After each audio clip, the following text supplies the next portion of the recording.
So, all this talk about flipping the classroom, a couple things about it, right? So flipping the classroom is not a new concept for ideology, right? You've done it before, yeah. Okay? And literature courses have always been this way. People would Right. read and then they discuss. Right. So it's simply not new.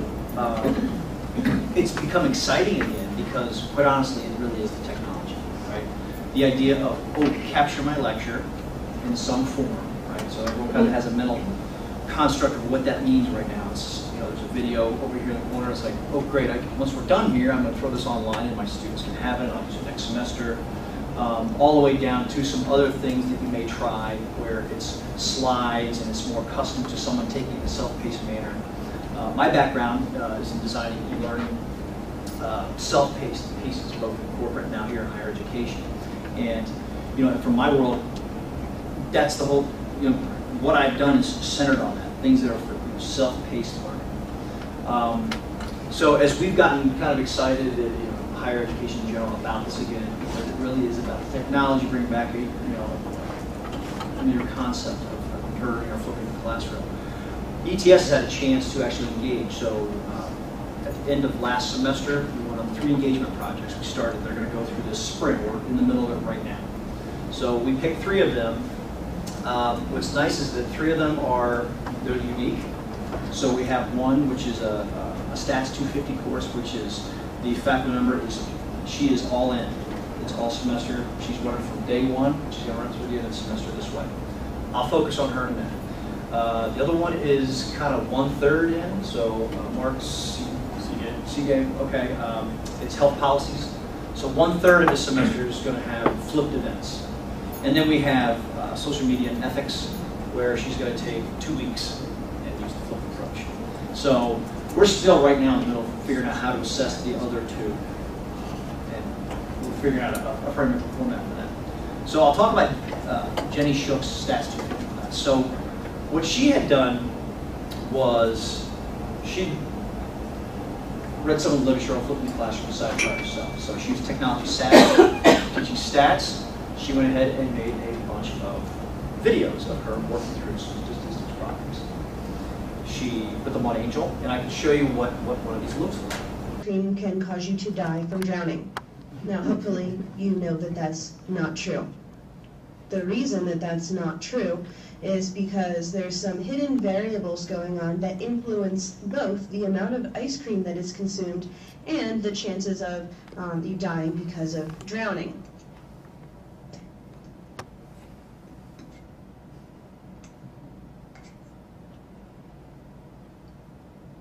So just because the data suggests something is actually happening, like in this situation, there may be some other variables that were unmeasured. But these... I'll pause it there. If you guys have been interested, I can keep going. But the general concept here was, well, she, again, technology savvy. So what did she use here? She used OneNote, and she captured it with a software package called Camtasia. Has anyone here heard of Camtasia? Okay, it's a great package. I've been using it for a long time. She did this on her own. So she supplied these to the students in Angel, and then she said, in the class, come to class and do homework, and I'll help you if you need help. So that's how she ran the fall, 2011. She was very excited about the beginning. By the end of the semester, it was a disaster. She literally said, look, there's 200 students per section, maybe 30 would show up. They show up for a couple minutes, they're gone. SRTs came back, they were not good. And she said, well, flipping doesn't work. And she knew that we were in the middle of looking to engage on these flip projects with our instructional design teams. And we're like, well, let's take a look at what happened here. So she goes, well, maybe it's my lectures are not that good. So we looked at the lectures, and these are okay. She chunked them nicely. These are about 8-minute pieces, and she'd make about 5 of them, right, for the students to consume outside of class. She tried to find natural breaking points in them, so if a student just had 10 minutes to go in and check things out, or take it go through their own pace, and pause it, and try something from the textbook, whatever. But the students just did not like it, so they didn't feel prepared for the exams. So, and this has become a common theme as the more we look at it from the instructional design side, was, well, what was this, the interaction, the face-to-face time she really didn't spend a lot of time figuring out what do I do with that face-to-face time. And quite honestly, we've kind of assumed that that's probably the hardest thing to figure out, is something that is meaningful for the students. Because if you think about that structure, why would they come to class? It's like, I got this. There's no sense in me actually going. So we said, well, the problem doesn't really seem to be these. Yes, we could improve them, but why don't we run in the spring? We'll use the same pieces, but from now on, we'll introduce doing more active learning in class. So have them have set problems, and when they do these problems, work through them at some point, and try to figure out mentally, like 5 to 10 minutes of them doing something. We'll start there, whatever it is in a problem, and then have a stop and have some type of feedback, and then do that throughout. Just think that way with your problems. And she then came up with a solution. This was all she needed to run with, really. She took that, and she goes, okay, I got it. What I'll do is I'll have a problem, and she goes, and then what I'll do is I like to use these clickers, and with 200 students in there, well, there's 200, maybe I'll get 50, maybe up to 75 students. And I'll put the question up here, like you see here. This is her strategy, so she would have it up here. She'll have a question and then 4 responses. And then she says, okay, here's the problem. Try it, and work with a partner, or work with somebody around. And she goes, I'm around, raise your hand. So during that 5 to 10 minutes, she walks around, right, in this classroom, and she's helping people, and anyone, she gets to everyone she can. She looks at the timer on the clicker piece. She sees responses, shuts it off, and then she sees the answers. Now she's got actual data, immediate data, on remediation. So if the answer is A, and I saw this happen in one of my observations where it was half and half between A and B. Well, there's only one correct answer, it was A. She looked at it and went, so, okay, I see we're split here between A and B. And then the student said, well, something in the wording. She looked at it and she goes, you're right, I shouldn't have had that word response. That makes it, that muddles the answer a little bit, and I understand that. So she got an amazing amount of feedback right there, just in that type of activity. She's now expanded her current design where she has groups of students. She gets like 5, and they're responsible for coming up with questions that she's going to put up on the class and that everyone's going to work through. So we're running an assessment, like basically right now. We're surveying students on their, smiley sheet, right, level 1. And I can tell you right now that she's getting approximately 175 students now per session. It's the 30 she was getting last. And it really comes down to just the basic concepts of engaging students. So they do have a reason to come to class because they're going to work through problems, and if they're struggling somewhere and working a typical problem, so think about it as a student, it's like, well, I struggle with these types of questions, so if I get to submit one, here's the type of problem I want to see work through. And then she will, so she has the problem, then she'll scroll down for the students as everyone hands in their answer, or hands in their answer, right? They click in their answer. She'll scroll it, and then she just uses her pen, and then can say, well, you need to do this, and you need to do this, and so and so. So the last time I was observing class, I talked to a student, said, well, how do you like it? She goes, well, I like it because I get a chance to, work on the problems, and I know right now, like where my problems are, as opposed to if I was at home, you get stuck, you get distracted, you're not in the heat of the moment of actually trying to do the problem solving. So, it's kind of this concept of bursted activity with small pieces of feedback, and the fact that class is that large and the ability to use clickers to get that instant feedback has really promoted that approach this far. So we're hoping that the students feel much more prepared for the exams. They, just by the fact there's 175 out of 200 showing up now, we hope that's a sign of some type of intrinsic motivation to be there, that there's value in showing up in class. The students do seem to be consuming the lectures outside of class. Yeah, we didn't change that from the fall. She originally felt that was the problem. She just wasn't engaging enough in her pieces. And these things come down to personal style anyway. So some instructors really look awesome on a video and running around and kind of performing. And she's a stats instructor, so she wanted to stay very basic and just show the work and not show her. So those are some choices and affordances you think that go just beyond the technology. So. Does she have any way to track how many students are actually looking at the video pieces? She does have manual tracking from them. Yeah. Yeah.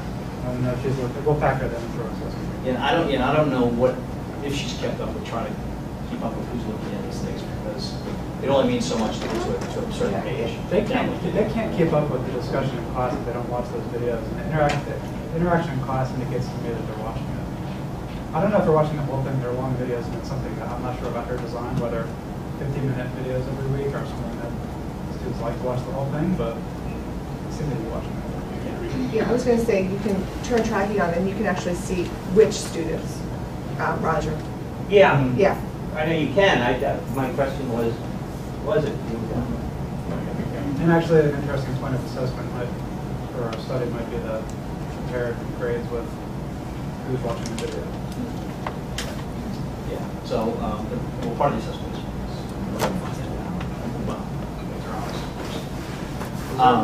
question. Just a comment. I do stats here, and this is the third time I've done it.